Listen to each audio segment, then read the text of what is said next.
ಎಲ್ರಿಗೂ ಪ್ರೇಮ ವಿಲಾಗಿ ಸ್ವಾಗತ. ಇವತ್ತು ನಾವು ಆಲೂಗೆಡ್ಡೆ ಮತ್ತು ಕ್ಯಾಪ್ಸಿಕಮ್ ಪಲ್ಯ ಮಾಡೋಣ. ನೋಡಿ ಒಂದೊಂದು ತಗೊಂಡಿದ್ದೀನಿ.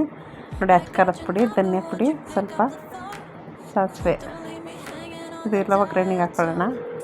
ನೋಡಿ ದೊಡ್ಡದಾಗಿ ಕಟ್ ಮಾಡ್ಕೋಬೇಕು ಈರುಳ್ಳಿನ. ಒಂದು ದೊಡ್ಡ ಈರುಳ್ಳಿ, ಬೆಳ್ಳುಳ್ಳಿ ಶುಂಠಿ ಪೇಸ್ಟ್ ಮಾಡ್ಕೊಂಡಿದ್ದೀನಿ, ಮತ್ತು ಕೊತ್ತಂಬರಿ ಸೊಪ್ಪು ನೋಡಿ, ಒಂದು ದೊಡ್ಡ ಟೊಮೊಟೊ ಇಷ್ಟು ಗಾತ್ರದ್ದು, ಕರಿಬೇವಿನ ಸೊಪ್ಪು, ಇದೆಲ್ಲ ಸೈಡಿಗೆ ಇಟ್ಕೊಳ್ಳೋಣ. ನೋಡಿ ಕ್ಯಾಪ್ಸಿಕಮ್ ಕಟ್ ಮಾಡ್ಕೊಳ್ಳೋಣ. ಕ್ಯಾಪ್ಸಿಕಮ್ ಮತ್ತು ಆಲೂಗೆಡ್ಡೆ ಬೇಯಿಸ್ಕೊಳ್ಳೋಣ. ಫಸ್ಟ್ ಆಲೂಗೆಡ್ಡೆ ಬೇಯಿಸ್ಕೊಳ್ಳೋಣ, 4 ಪೀಸ್ ಮಾಡಿ. ನೋಡಿ ಕ್ಯಾಪ್ಸಿಕಮ್ಮು ಒಗ್ಗರಣೆಯಲ್ಲಿ ಬೇಯಿಸೋಣ. ಇದು ಬೇಯಿಸ್ಬಿಟ್ಟು ಕಟ್ ಮಾಡ್ಕೊಳ್ಳೋಣ. ನೋಡಿ ಕಟ್ ಮಾಡಿ ಇಟ್ಕೊಂಡಿದ್ದೀನಿ.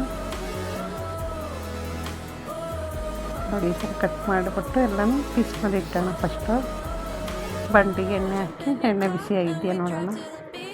ಸಾಸಿವೆ ಹಾಕೋಣ. ಸಾಸಿವೆ ಚಟಪಟ ಆದಮೇಲೆ ಈರುಳ್ಳಿ ಹಾಕೋಣ.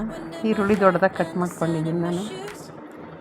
ಅದು ಬಾಯಿಗೆ ಸಿಕ್ಕಬೇಕು ತಿನ್ನಬೇಕಾದ್ರೆ, ಪಲ್ಯ ಜೊತೆ ಚಪಾತಿ ಜೊತೆ ಚೆನ್ನಾಗಿರುತ್ತೆ. ನಾನು ಇದ್ರ ಜೊತೆ ಚಪಾತಿ ಮಾಡ್ತಾಯಿದ್ದೀನಿ. ನೋಡಿ ಕರಿಬೇವಿನ ಸೊಪ್ಪು ಅದು ಫ್ರೈ ಆಗಲಿ, ಬೆಳ್ಳುಳ್ಳಿ ಶುಂಠಿ ಅದು ಫ್ರೈ ಆಗಲಿ ಚೆನ್ನಾಗಿ. ನೋಡಿ ಖಾರದ ಪುಡಿ ಹಾಕ್ತಾಯಿದ್ದೀನಿ, ಟೊಮೊಟೊ ಹಾಕ್ತಾಯಿದ್ದೀನಿ, ಮತ್ತು ಖಾರದ ಪುಡಿ ಹಾಕೋಣ. ಟೊಮೊಟೊ ಬೆಂದಮೇಲೆ ಸ್ವಲ್ಪ ಉಪ್ಪು ಹಾಕೋಣ. ಉಪ್ಪಲ್ಲಿ ಸ್ವಲ್ಪ ಇದು ಬಾಡಬೇಕಾದ್ರು ಟೊಮೊಟೊ ಎಲ್ಲ ಬೇಗ ಇದಾಗುತ್ತೆ. ನೋಡಿ ಖಾರದ ಪುಡಿ ಈಗ ಹಾಕ್ತಾಯಿದ್ದೀನಿ ನಾನು.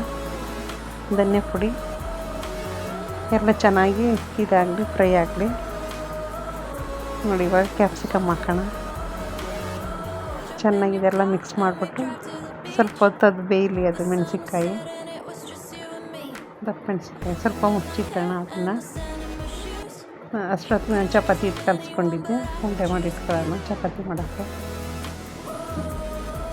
ಇದು ನಾನು ರಾತ್ರಿ ಮಾಡ್ತಾ ಇರೋದು ಪಲ್ಯ, ರಾತ್ರಿ ಊಟಕ್ಕೆ. ಚಪಾತಿ ಹಿಟ್ಟೆಲ್ಲ ಉಂಡೆ ಮಾಡಿ ಇಟ್ಟೋಣ. ಪಲ್ಯ ಆಗೋ ಅಷ್ಟರೊಳಗೆ ನಾನು ಇದನ್ನೆಲ್ಲ ಉಂಡೆ ಮಾಡಿ ಒಂದು 6-7 ಚಪಾತಿ ಸಾಕು. ಇಷ್ಟು ನಮಗೆ 3 ಜನಕ್ಕೆ.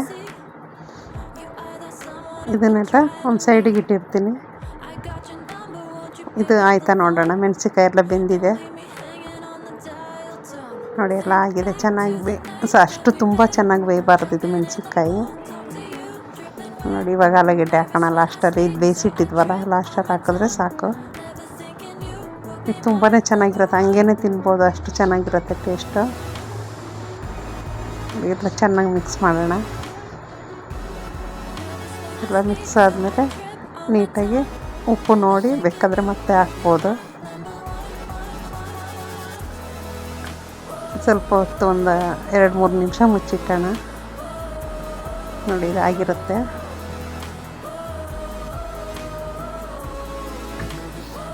ನೋಡಿ ಇದಾಗಿದೆ ಎಲ್ಲ. ಚೆನ್ನಾಗಿ ಎಣ್ಣೆ ಬಿಡ್ಕೊತಾ ಇರುತ್ತೆ. ಅವಾಗ ತೆಗೆದ್ರಾಯ್ತು ಒಂದು ಪ್ಲೇಟಿಗೆ. ನೋಡಿ ಇದಾಗಿದೆ. ನಾನೆಲ್ಲ ತೆಗೆದ್ಬಿಟ್ಟು ಸ್ವಲ್ಪ ಕೊತ್ತಂಬರಿ ಸೊಪ್ಪಿದ್ರೆ ಕೊತ್ತಂಬರಿ ಸೊಪ್ಪು ಉದುರಿಸ್ಕೊಬೋದು ಅದ್ಮೇಲೆ. ನನ್ನ ಮಗಳು ಟೇಸ್ಟ್ ನೋಡ್ತೀನಿ ಅದು ಹೇಗಿದೆ ಅಂತ, ತಿಂದು ಹೇಳ್ತಾಳೆ. ನೀವು ಮನೆಯಲ್ಲಿ ಹೇಗಿತ್ತು ಅಂತ ಒಂದು ಸಲ ಮಾಡಿ ಕಮೆಂಟಲ್ಲಿ ತಿಳಿಸ್ರಿ. ಎಲ್ಲರೂ ಒಂದು ಸಬ್ಸ್ಕ್ರೈಬು, ಶೇರ್ ಮಾಡೋದು ಮಾತ್ರ ಮರಿಬೇಡಿ. ಲೈಕ್ ಮಾಡಿ. ಎಲ್ರಿಗೂ ಬಾಯ್.